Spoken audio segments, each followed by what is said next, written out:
Hello, friends. Welcome to episode 6 of Ents and Sensibility, the podcast for Jane Austen fans who love bold, witty women, awkward, handsome men, and dragons. I'm your host, Casey Meserve. Together, we are reading Austen's published works, one chapter at a time. We'll discuss the major themes, Austen criticism, her earliest fans, her place as an author in the 21st century, and as much nerddom as we can get away with. Today, we are reading Chapter 6 of Sense and Sensibility. Now, we're all Austen fans here, and we all have our own reasons for loving Jane. Some listeners teach the books. Some love Regency dress and cosplay.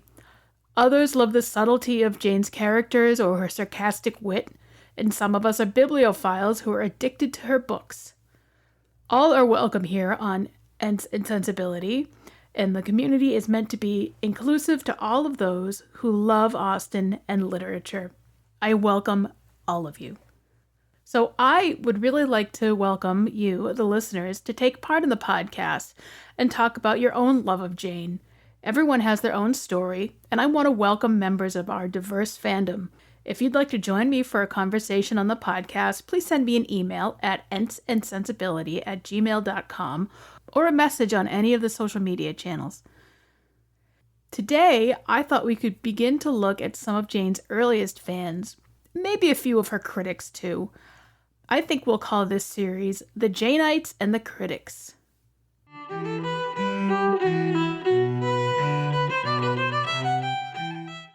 Now, during Jane's lifetime, her novels brought her very little personal fame, mostly because she published anonymously. All of her novels were originally published by a lady, and it was only after her death that her brothers acknowledged her authorship. But there were a few people who knew that Miss Austen was a novelist, and one of them was the Prince Regent. In fact, the future King George IV purchased a copy of Sense and Sensibility 2 days before the first public advertisement for the book. A PhD student at the University of Pennsylvania discovered the 28th of October, 1811 receipt for 15 shillings from the bookseller Beckett and Porter for Sense and Sensibility, among other books. Now, the Prince Regent did not have a great reputation. He was a womanizer, he gambled, he wasted money. He was absolutely wretched to his poor wife, Princess Caroline. And Jane was not a fan of his. She wrote in 1813 that she took the side of the prince's wife after his infidelities became public. Poor woman, I shall support her as long as I can, because she is a woman, and because I hate her husband. But the Prince Regent was a big fan of Jane's, and he had multiple copies of her books. In 1815, Austen arrived in London to stay with her brother Henry at his home in Hans Place. But Henry became ill, and a Dr. Bally, who happened to be the Prince Regent's doctor, was called in. Somehow Jane's novels were brought up, and Dr. Bally told Austen that the Prince Regent was a great admirer of her work. And later, the Prince Regent's librarian, James Stanier Clark, contacted Austen and invited her to tour the prince's London home, Carlton House. Now, despite her hatred of the Prince Regent, Austen accepted the invitation. I mean, how do you say no to visiting a prince's house? So she visited Carlton Place on November 13th, 1815. Stanier Clark told Jane that the Prince Regent kept a set of her novels at each of his residences, and that by her permission, Jane was at liberty to dedicate any future novel to him. So this was a conundrum for Jane, because while she loathed the prince, a dedication like this had a lot of value, and it could lead to more book sales. Austen dedicated her next novel, Emma, to His Royal Highness, the Prince Regent. This work is, by His Royal Highness's permission, most respectfully dedicated by His Royal Highness's dutiful and obedient humble servant. That's a mouthful and rather unenthusiastic. And it's really unlike Jane, who is wordy, but she doesn't usually repeat herself. And scholars have interpreted the clunky dedication to be a mockery of the prince's character and his unscrupulous habits. But she never did explain the wording. Critic Peter Sabor called it one of the worst sentences she ever committed to print. But apparently the Prince Regent was pleased with the dedication and never caught on to Jane's sarcasm. We continue our chapter discussion of Sense and Sensibility this week with Chapter 6. In our last episode, Mrs. Dashwood announced her intention to leave Norland after laying the verbal smackdown on Fanny, and fortuitously receiving a letter from a distant relative offering her a house on the same day. Edward took their going far more emotionally than we expected he would in our introduction to him, and John, who once considered giving the family £3,000, never even offered to carry a bag to the carriage. Mrs. Dashwood packs up her linens and Marianne's piano. Eleanor makes sure they aren't spending too much on servants, and Marianne says goodbye to the house and her favorite tree, which I don't blame her for doing, and they are all off like a herd of turtles to Devonshire. The first part of their journey was performed in too melancholy a disposition to be otherwise than tedious and unpleasant. But as they drew towards the end of it, their interest in the appearance of a country which they were to inhabit overcame their dejection, and a view of Barton Valley as they entered it gave them cheerfulness. It was a pleasant, fertile spot, well wooded and rich in pasture. After winding along for more than a mile, they reached their own house. A small green court was the whole of its domain in front, and a neat wicket gate admitted them into it. The Dashwoods are depressed. Who wouldn't be depressed when they have to move like this? It's really hard for them to move Norland. It's hard to leave a home that you love as much as the Dashwoods love Norland. I remember moving when I was 16, which was Marianne's age. We were moving from a house I grew up in into a much bigger and nicer house, but it was so hard. I remember going from room to room and saying goodbye to the two huge oak trees in the backyard. And even though I finally had my own room after 16 years of sharing with two of my siblings, I was really sad about moving. But the Dashwoods aren't moving to a nicer house. They're moving down in the world, and they have to leave all the things they love, so that's just heartbreaking. They have to leave their home and their friends and their family, although that's probably not a bad thing. The lovely trees and Edward. So they're all feeling really dejected as they begin their journey, and they're probably also feeling apprehensive because they haven't seen Sir John in almost a decade. They don't know what he's like except from his letters, and they're probably anxious about meeting him and his wife, which is probably why Mrs. D decided that they would go directly to Barton Cottage instead of staying with Sir John and his wife as he had initially offered. They're just too anxious and too apprehensive about trying to stay with this man and his wife that they barely know. So with all this emotion and the gloomy thoughts that they probably have, it's really hard for them to pay any attention to the scenery outside the carriage for the first part of the trip. But as they get closer, they do begin to pay attention. They see this lovely green valley, and the views provide them with some cheerfulness. It's not a gloomy place. It's really a very pleasant place.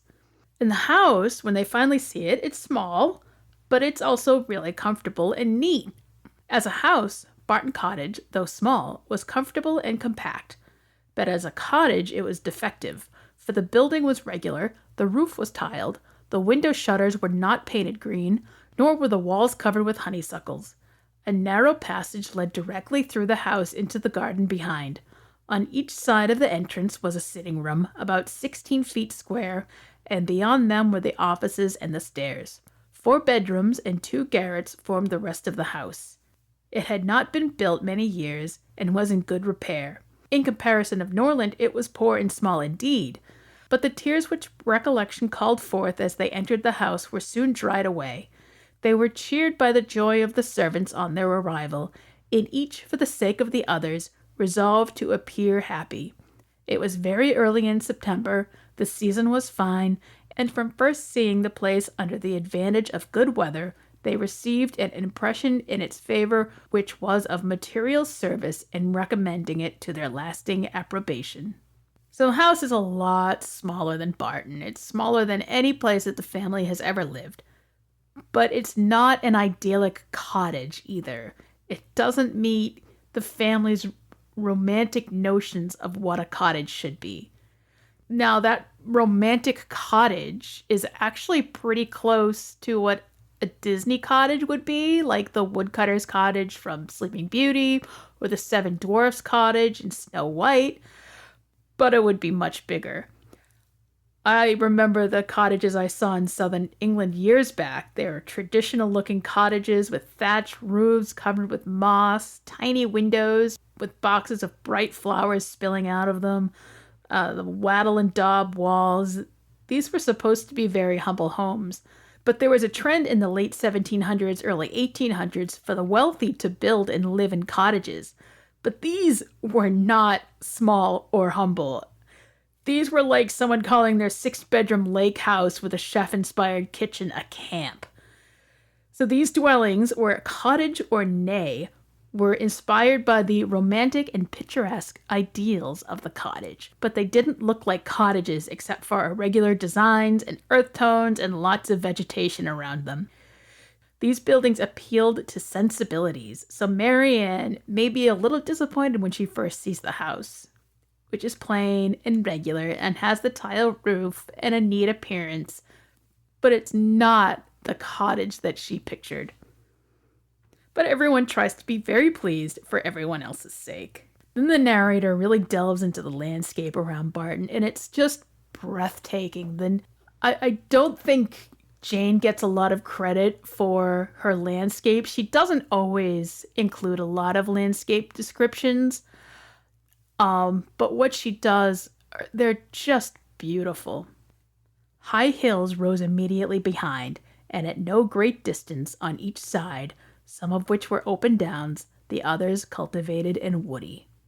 The village of Barton was chiefly on one of these hills, and formed a pleasant view from the cottage window. The prospect in front was more extensive. It commanded the whole of the valley, and reached into the country beyond. The hills which surrounded the cottage terminated the valley in that direction. Under another name and another course, it branched out again between two of the steepest of them. So they can see everything from Barton Cottage. Behind them is the village of Barton, which they can see from the windows, and in front they see downs and valleys just into the distance. Downs are treeless hills, mostly made of chalk, and they cover much of southern England.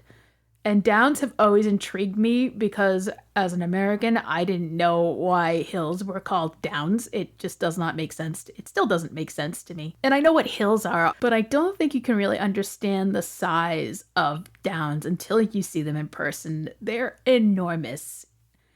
You feel very small and very exposed when you're walking across the downs.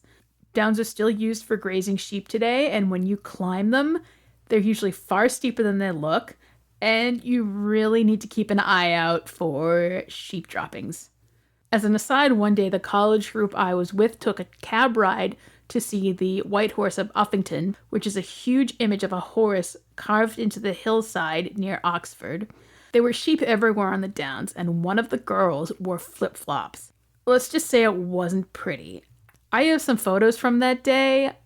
Not a feat of the downs and the chalk drawing, so you can actually see what it looks like. And I'll post those on Facebook and Instagram.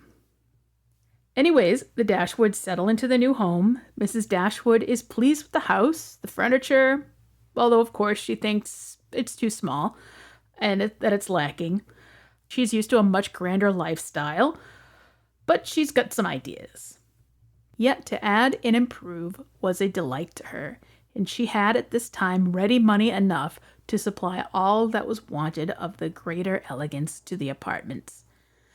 As for the house itself, to be sure, she said, it is too small for our family, but we will make ourselves tolerably comfortable for the present, as it is too late in the year for improvements. Perhaps in the spring, if I have plenty of money, as I dare say I shall, we may think about building. So she thinks the parlors are too small for parties, so one of them needs to be enlarged into a sitting room. She wants additional bedrooms above them. and she's sure she's going to have plenty of money to do all of this. But £500 a year is a pitiful amount for making such extensive renovations. Renovations would cost far more than Mrs. D can afford. But here she is with her flighty, daydreamy personality, dreaming about things that she might be able to do. And the narrator pokes a little bit of fun at Mrs. D here.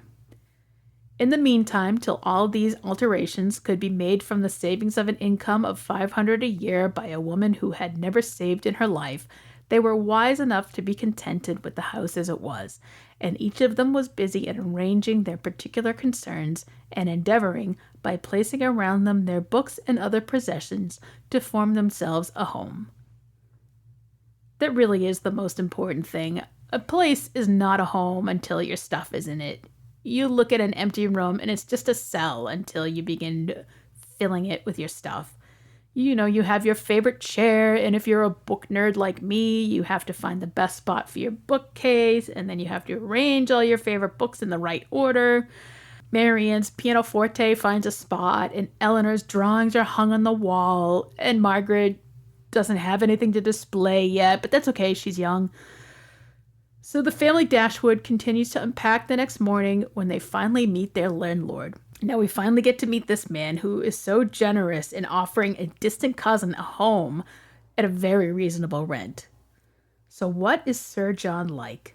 Their landlord, who called to welcome them at Barton and to offer them every accommodation from his own house and garden in which theirs might at present be deficient. Sir John Middleton was a good-looking man about 40. He had formerly visited at Stanhill, but it was too long for his young cousins to remember him. His countenance was thoroughly good-humored, and his manners were as friendly as the style of his letter.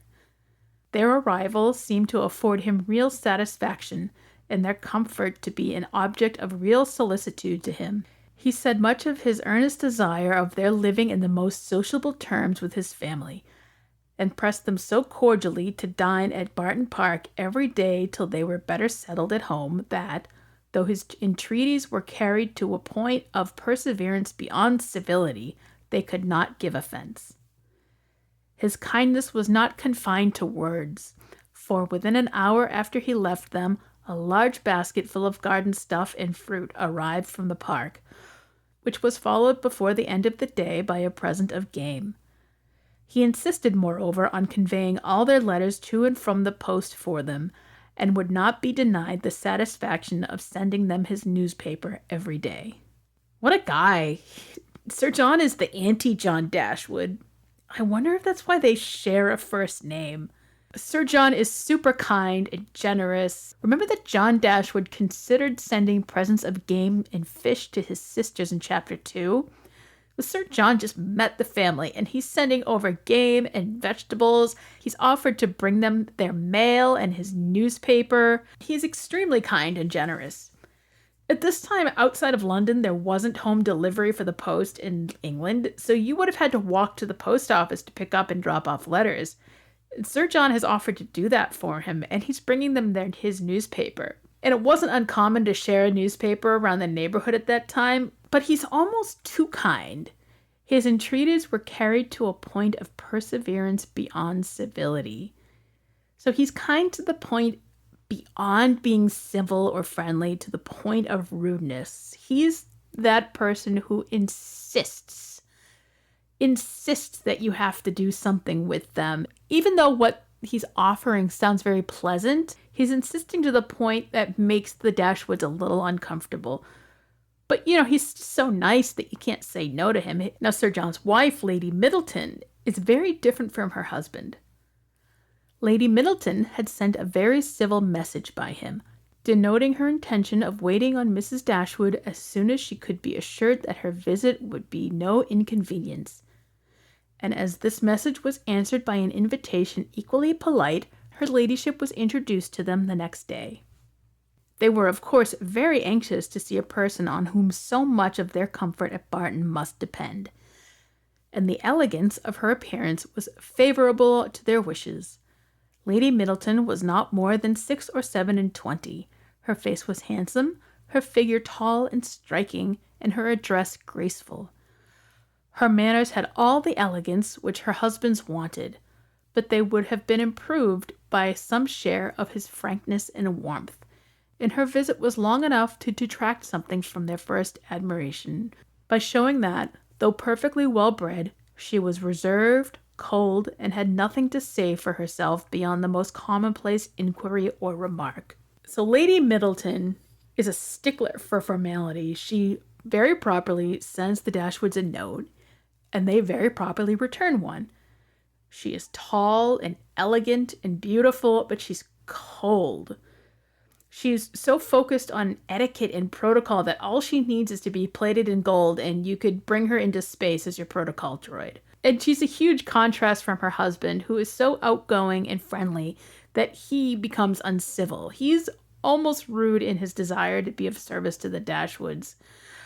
And together they fill all the qualities lacking in the other. They're not at all like John and Fanny, who are greedy and grasping to the point that they'll try to think of ways to steal dinner plates from a widow after kicking her out of her home. So the two families meet for a very formal 15-minute visit, and Lady Middleton has brought her oldest son, so she has something to talk about, and the narrator makes a point of this, and it's really funny. On every formal visit, a child ought to be part of the party, by way of provision of discourse. In the present case, it took up 10 minutes to determine whether the boy were most like his father or mother, and in what particular ways he resembled either. For of course everybody differed, and everybody was astonished at the opinions of the others. I think this is still true today. Even now, whenever I end up in an awkward situation with strangers, or with family I haven't seen in a long time, if there's a kid there, at least that gives you a topic to talk about, because once you ask a parent about their child, they're just going to chatter away, and it's very easy to have a conversation that way. And I'm sure kids hated that in the 1700s as much as I did when I was a teenager, and as much as they probably do today. But now it's time for the Dashwoods to return the visit, but instead of politely inviting the family, Sir John won't leave until they agree to come to dinner the next day. That's all for Chapter 6 and the end of today's episode. Next time, we'll finally get to see Barton Park, the most elegant and hospitable house in all of southern England, or the Middletons wish it would be. We meet two new characters, and Marianne gets a chance to shine on the piano. Thank you for listening to Ents and Sensibility. This episode was written and produced by me, Casey Meserve. You can write to me at entsandsensibility@gmail.com, and you can follow Ents and Sensibility on Facebook, Twitter, and Instagram. If you'd like to leave a review of the show on Apple Podcasts or wherever you're listening, that would be an enormous benefit to the show. Check out our website, Ents and Sensibility, for updated episode notes, a list of books and references mentioned on the podcast, and more. Thank you for joining me, and I hope you'll visit again soon.